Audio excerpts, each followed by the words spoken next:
My friend Andrew is obsessed with Rubik's Cubes, and he invited me to a competition he's going to. He didn't just invite me to watch though. I signed up for the competition. I used to know how to solve a Rubik's Cube maybe 4 years ago, but now I've completely forgotten how to do it. The competition is tomorrow.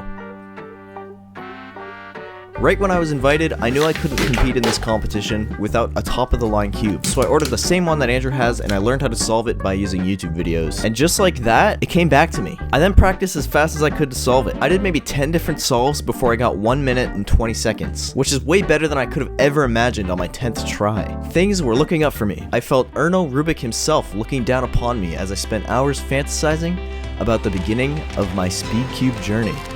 It's like all my life, I've been waiting for this moment, and I hadn't even realized it until now. I had decided that from that point on, I was going to practice all week long, and I was going to get sub 1 minute by the end of the week. Nothing could get in my way now. I didn't practice 1 minute after that.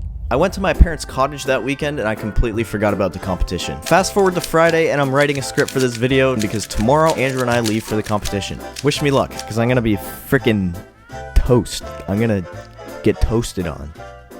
Like the other people who are competing in the Rubik's Cube competition, they're like the toaster and I'm the toast. And I'm gonna get toasted. We arrive at the competition and the first person Andrew sees is Luke Garrett. Now I know you're not freaking nerd like people who like Rubik's Cubes, but apparently Nerd Garrett, that might as well be his name. Apparently Luke Garrett is the top 3 Rubik's Cube solver in the world.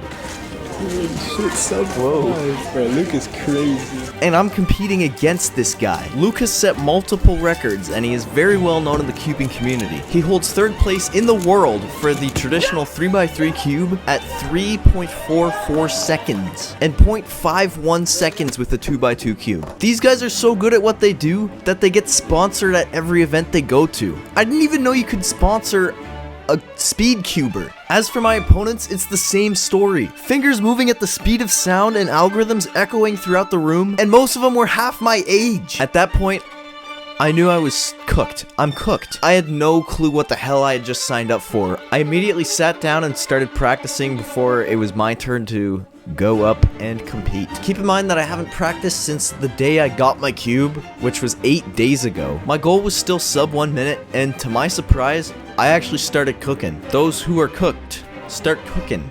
That is a fire line. Somebody put that on a t-shirt. He didn't say what stage, did he? So I'm guessing your blue stage? 1 minute and 8 seconds. No. 1 second off. Yes. Oh. We did it, baby. I should have practiced more. I'm getting like a PB every single solve.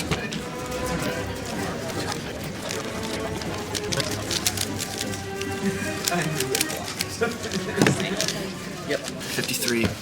Getting not only sub 1 but 53 seconds changed the game for me. I was ready to tackle this game like nobody's tackled before because of how bad I did. Oh my gosh. Here are the rules to the competition. If you haven't been to a speed cube competition before, which, how have you not been to a speed cube competition? Everyone's been to one. Everybody submits their cube into the shuffling box, and the guys in the box shuffle each cube with the same shuffle algorithm to keep it the same for everyone. Once shuffled, a runner will grab the cube, which is hidden in the box, and call your name and take you to a table where a judge is waiting for you. The runner then flips the box upside down in front of a cube stopwatch. Once you're ready, the judge will reveal the cube. At this point, you have 15 seconds to pick it up and look at the cube to strategize your plan. The judge will time your observation with a stopwatch, calling out warnings when it hits 8 seconds and 12 seconds. You can start whenever you're ready, as long as it's in the 15-second time frame. When you're ready to solve, you put both hands on the cube stopwatch, and once the light on the stopwatch turns green, you begin to solve the cube. As fast as possible, mind you.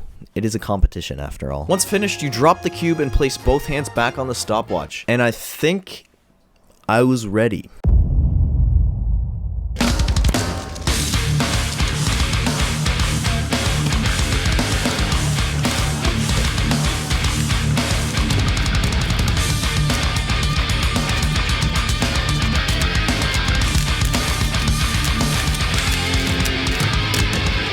You You got 26? 26, 104. I got 104. That's a good. That's like That's sub average. 110 for average. me. Sub 110 average. You're on pace. What the hell? Good Now luck. I'm going. Good luck, Bye. soldier.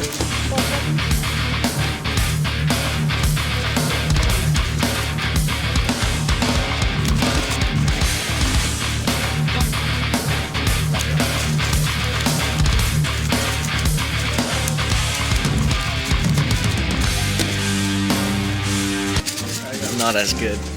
115. That's a bit. Yeah, so how it works is you do 5 solves. The fastest solve and the slowest solve don't count towards your final score, and then the average of the 3 middle solves is what you get.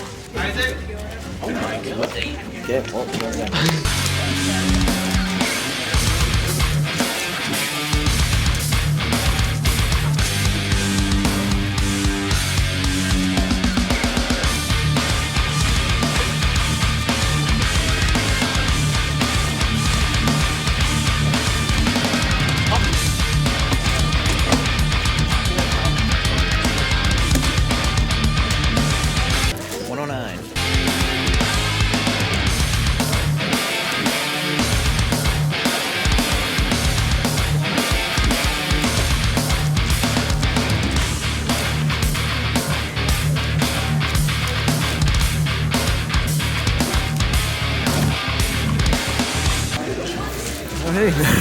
I got 105 that time, so I have one more chance at it. I have to get under 1 minute. Last one.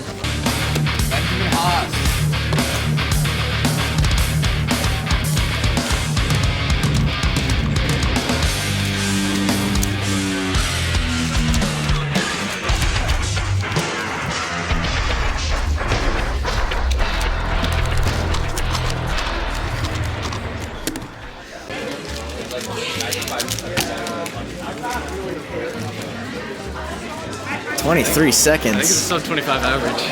Jeez, I got 115 on my last one. You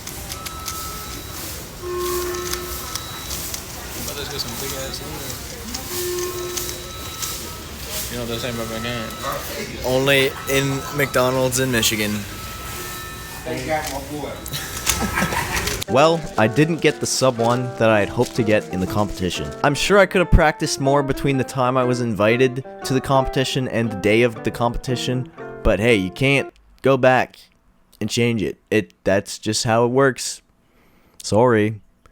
Come back to me when you build a time machine. I thought I could learn from my mistakes by asking a few of my opponents what they wish they did differently about the competition and how they thought they did, including the top 2 first-time competition solvers. Alright everybody, they're doing a competition. Whoever's the slowest on the solve, I'm interviewing. Dang. Alright, we're here with Jaden. I'm Austin Raymond. Nathan. How does it feel to be the #1 newcomer in the competition today? I mean, I got lucky. My friend Austin, he's better than me by like 3 or 4 seconds, but I had a 10-second off, so that helped me. Wow. How do you feel about being the second best newcomer in this whole competition? It was definitely a struggle though because I did really bad in the first round. Same. I did terrible. I just kept getting worse. Anyways, what has inspired you to start cubing? I learned how to solve one when I was 10 years old and then tried to get faster. When I was in 9th grade, my friend brought a Rubik's Cube to school, and I was like, teach me. He said, okay. Amazing. I had my friend over for a sleepover and he saw that I had an unsolved cube and he was like, you're gonna learn. And I was like, okay. First competition, right? This is indeed my first comp. Do you plan on going to more after your experience today? I would like to. It's a lot of fun. How many competitions have you been to? I've been to 33 and I have a PR at every one of them, and that streak dies today. Wow. 33? Yeah. So how long have you been doing this then? Just since after COVID. Oh wow. So you've been everywhere. What's your favorite event out of what you did today? 3x3. Oh, it's been a rough day. I like 3x3 though. It's always fun. Yeah, a classic. I guess 3x3 one-handed, just because. Nice. What'd you get on that? It wasn't very good. Probably a 32-second average. Better than mine with two hands, so you got that going for you. By a lot. Almost double. How has competing impacted your skills as a solver? It's taught me how to deal with my nerves because, like I said, the first round I did horribly and my nerves were like through the roof. Probably getting less nervous, just stepping up and solving. It's interesting working on nerve control because that's a thing that a lot of people don't really. That's what most people said that I've interviewed. It's just getting over their nerves. Yeah, the mental barriers. Thank you, sir. Now for the final scores. Like I said before, they take the average of the 3 solves in between the fastest and the slowest solves, and that's what goes on the leaderboards. I went to the website once the scores were published, and I got 58th out of 59. I honestly didn't even know what I expected from myself from going into this, but I didn't think I would place that low. I just want to say thank you to the 50-year-old mom who got last and bit the bullet so I didn't have to. My average ended up being 110.37, but at the end of the day, it's just colors and patterns twisting and turning, right? And when things don't align as perfectly as we want them to, we might feel discouraged or even lose all hope. But maybe the true point is just to enjoy the time trying to figure it out. Maybe it's okay to be a bit clueless sometimes. Every twist and rotation creates something unique. All 54 squares on a 3x3 cube make up 43 quintillion, 252 quadrillion, 3 trillion, 274 billion, 489 million, 856,000 possible combinations. And here we are chasing the most common one that everyone else is after. Every move that you make depicts an abstract version of itself, and it has most likely never even been created before. And that's from you making one decision. Will you move with the algorithm, or will you make your own?